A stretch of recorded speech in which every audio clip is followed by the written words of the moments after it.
Good morning, my student. How are you all?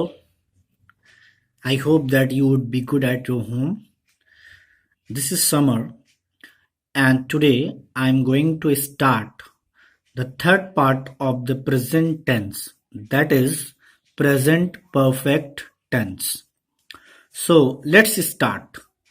देखिए, आज हम प्रेजेंट परफेक्ट टेंस के बारे में बात करेंगे, जिसकी आईडी आइडेंटिफिकेशन यानी पहचान चुका है, चुकी है, चुके हैं, चुका हूं, लिया है, दिया है, किया है, एक्सेट्रा। यानी कि वो काम जो काम हो चुका है, वो प्रेजेंट परफेक्ट यानी जो काम कंप्लीट हो चुका है, पूरा हो चुका है, उसको हम प्रेजेंट परफेक्ट टेंस में शुमार करते हैं। इसका आसान जहां पे आ जाए, ई है आ जाए, आ है, ई है, या है, यानी बड़ा आ है, छोटी बड़ी ई है की मात्रा आ जाए, इस तरीके से, तो वो प्रेजेंट परफेक्ट टेंस मतलब the work which has been completed, जो काम पूरा हो चुका है, यानी है ना, तो उसको हम प्रेजेंट परफेक्ट टेंस की श्रेणी में लाते हैं। तो यहां पे देखिए उसके फॉर्मूलाज दिए हुए हैं। अफर्मेटिव में subject plus has have plus main verb की थर्ड फॉर्म प्लस ऑब्जेक्ट।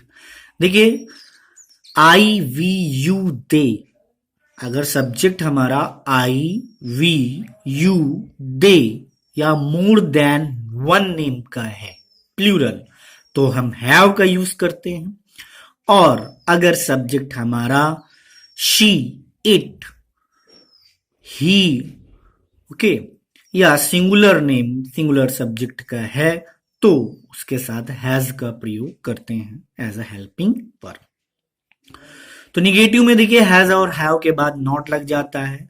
इसमें एक चीज का ध्यान रखना है आप लोगों की कि मेन वर्ब की थर्ड फॉर्म लेंगे। जैसे आप कहते हैं कि there are three forms of main verb, तीन होती हैं, फर्स्ट, सेकेंड एंड थर्ड, तो ये तीसरी फॉर्म यहाँ पे इस्तेमाल होगी।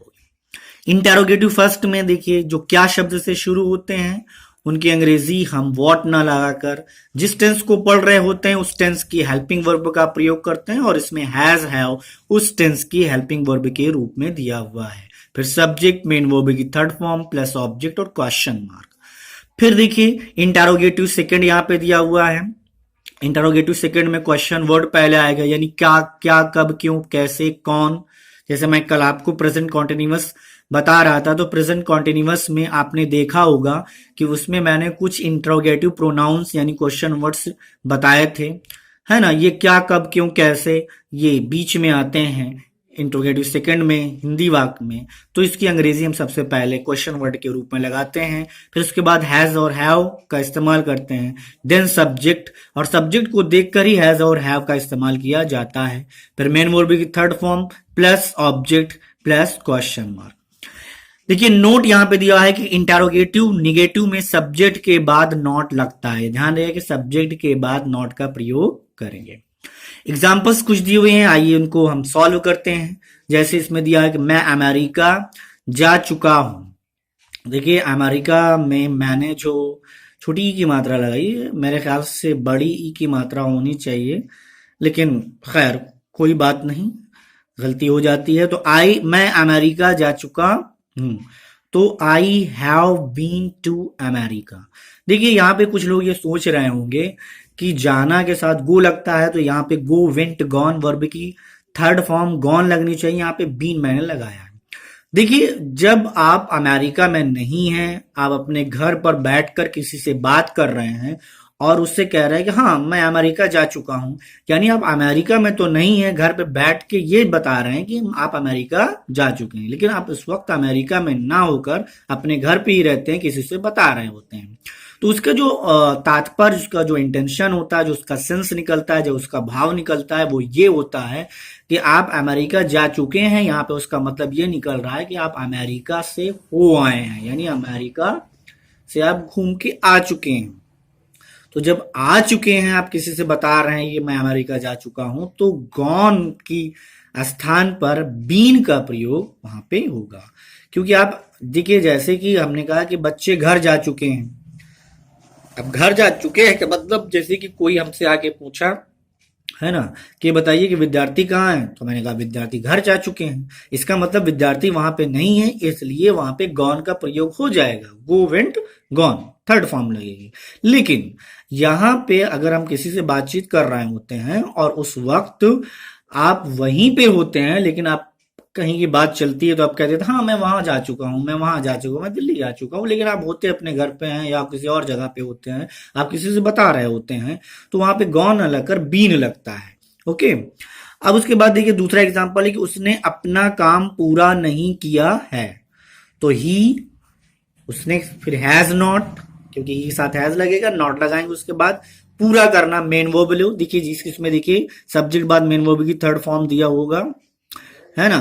तो नहीं, हैज है और नॉट के बाद मेन वर्ब की थर्ड फॉर्म दी हुई है। तो इसमें देख सकते हैं कि he has not completed his work. देख लीजिए, अपना अपनी की अंग्रेजी वो सब्जेक्ट के अनुसार लगेगा। अगर ही है तो अपने की अंग्रेजी हिज, अगर शी है तो अपने की अंग्रेजी हर, अगर आई है तो अपने की अंग्रेजी माई, अगर दे है तो अपने की अंग्रेजी दियर, अगर इट है तो अपने की अंग्रेजी इट्स, है ना। इस तरीके से आई है तो अपने की अंग्रेजी माई, वी है तो अपने की अंग्रेजी आर, तो इस तरीके से लगेगा। तीसरा एग्जांपल इंटरोगेटिव फर्स्ट का, क्या तुमने कभी किसी की सहायता की है। तो देखिए यहाँ पे इंटरोगेटिव फर्स्ट में हैज है वो पहले लेते हैं, फिर सब्जेक्ट लगाते हैं, फिर मेन वर्ब की थर्ड फॉर्म होती है, फिर उसके बाद क्या होता है, ऑब्जेक्ट हो तो क्वेश्चन मार्क लगता है। देखिए इसलिए तुमने को देखकर, हम यू को देखकर हैज या हैव लगाएंगे, क्या कि अंग्रेजी यहाँ पे तो हैव लगेगा, फिर उसके बाद सब्जेक्ट लेंगे यू। देखिए फिर एडवर्ब है एवर, यहाँ पे एवर पहले लगा देंगे, उसके बाद वर्ब मेन वर्ब लगाएंगे। हेल्प, हेल्प का थर्ड फॉर्म हेल्प्ड होता है, हेल्पेड, फिर उसके बाद किसी की, एनीवन। तो have you ever helped anyone, क्या आपने कभी किसी की सहायता की है। उसके बाद जो कि चौथा एग्जांपल है इंट्रोगेटिव सेकंड का, तुमने अभी तक कितने लोगों को मास्क बांटे हैं, यानी तुम अब तक कितने लोगों को मास्क बांट चुके हो। तो देखिए हाउ मेनी, कितना कितनी के लिए, जहां पे क्वेश्चन वर्ड क्या है, कितना कितनी कितने, तो जिसको हम गिन सकें उसके साथ हाउ मेनी लगता है, और जिसको हम नहीं गिन सकते उसके साथ कितना कितनी के लिए हाउ मच लगता है। तो लोगों को तो गिना जा सकता है, और इतना यह ध्यान रखिए कि कितना कितनी के बाद वाला वर्ड उसी के साथ जुड़ जाता है। तो कितना कितनी के बाद वाला वर्ड उसके एडजेसेंट वर्ड जो है वो लोगों है। तो पहले हम हाउ मेनी लेंगे, फिर पीपल, लोग उसके साथ जुड़ गया, फिर हम फॉर्मूले के अकॉर्डिंग हैज या हैव का इस्तेमाल करेंगे। यहाँ पे यू के साथ हैव लगता है, उसके बाद सब्जेक्ट यू लेंगे, फिर उसके बाद हम क्या लगाएंगे, बांटना, वर्ब लेंगे, वर्ब की थर्ड फॉर्म डिस्ट्रीब्यूट मतलब बांटना होता है, उसकी थर्ड फॉर्म लगेगी तो डिस्ट्रीब्यूटेड हो जाएगा। तो how many people have you distributed, क्या चीज, मास्क, है ना। और अभी तक का मास्क ऑब्जेक्ट हो गया, अभी तक के लिए टिल नाउ का प्रयोग होंगे, लास्ट में क्वेश्चन मार्क लगा। देखिए हाउ मेनी है तो कितने लोगों को, तो टू हाउ मेनी यहां पे आप लगा सकते हैं, टू हाउ मेनी। फिर उसके बाद क्या कोरोना संक्रमण के कारण भारत बंद हो चुका है, तो ये भी इंट्रोगेटिव फर्स्ट है, हैज इंडिया। अब बंद होना, बीन लॉकडाउन, है ना, वो भी थर्ड फॉर्म लगाएंगे। फिर किसके कारण, ड्यू टू का मतलब कारण होता है, कोरोना संक्रमण यानी कोरोना वायरस। तो has India been lockdown due to coronavirus. तो ये देखिए कुछ एग्जाम्पल्स यहां पे मैंने आपको बताए हैं, और मुझे यकीन है कि आपको ये जरूर समझ में आया होगा। कुछ लोग ऑलरेडी से इसको जानते होंगे, लेकिन रिवीजन के तौर पे मैं बार बार कह रहा हूं, मैं इसको आपके सामने प्रेजेंट कर रहा हूं। अगर कहीं भी आपको कोई प्रॉब्लम होती है तो आप जरूर शेयर करेंगे। और देखिए जिसे अब इसमें आप इंट्रोगेटिव में कुछ जो है वो आप क्वेरीज तैयार कर लीजिएगा। क्या तुमने खाना नहीं खाया है, क्या तुम बाजार गए हो, है ना, क्या तुमने ताजमहल देखा है ना, क्या तुमने कभी किसी की सहायता की है। इस तरीके से बहुत सारे सेंटेंस का हम प्रयोग कर सकते हैं, है ना। तुमने अब तक कितने लोगों की मदद की है, इस तरीके बहुत सारे, है ना। तुम किसके साथ इलाहाबाद जा चुके हो, तो बहुत सारे, उसका आंसर भी आपको देना होगा। देखिए अभी इसके बाद मैं वीडियो अपलोड करने के बाद कुछ देर के बाद मैं कुछ वर्क काम करने के लिए आपको दूंगा ट्रांसलेशन। तो होता है कि मैं 20-25 सेंटेंस देता हूँ ट्रांसलेट करने के लिए, लेकिन कम से कम उसमें जो आपको बहुत आ रहे हैं तो उसको ना सही तो कम से कम 8-10 सेंटेंस को आप बना के आप व्हाट्सएप ग्रुप पे अपलोड किया कीजिए, मैं उसको चेक करूं। एट लीस्ट आपको 6 से 7 सेंटेंस बनाकर भेजना है, बहुत ज्यादा मतलब अबंडेंस में नहीं होना चाहिए। आपको भेजना है सिर्फ उतना ताकि जितना सबको हम चेक भी कर सके, जो चीजें आपको क्रिटिकल लग रही हैं, जो चीजें आपको टिपिकल लग रही हैं, उन चीजों को आपको बनाकर भेजना है। वहां पे कोई कंफ्यूजन होता है, गलती होती है, मिस्टेक होती है, तो उसको मैं सही करने की पूरी कोशिश करूंगा और समझाने की कोशिश करूंगा। तो गाइज आज के लिए इतना ही, है ना। और रोज की तरह हम 9 PM को ऑनलाइन फिर हाजिर होंगे और इस पूरे प्रेजेंट परफेक्ट टेंस के ऊपर हम लोग डिस्कशन करेंगे, क्वेरीज करेंगे, आप अपनी प्रॉब्लम्स बताएंगे जो होगी, ठीक है। तो बस आज के लिए इतना ही।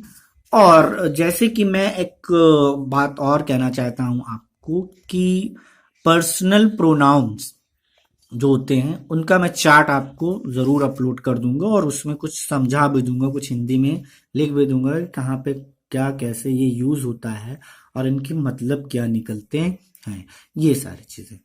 तो don't forget to subscribe and like as well as share my video. Okay, thanks for this. Inshallah I will be present tomorrow at the same time. Now I want to take adieu to you. Okay, Godspeed. Bye bye.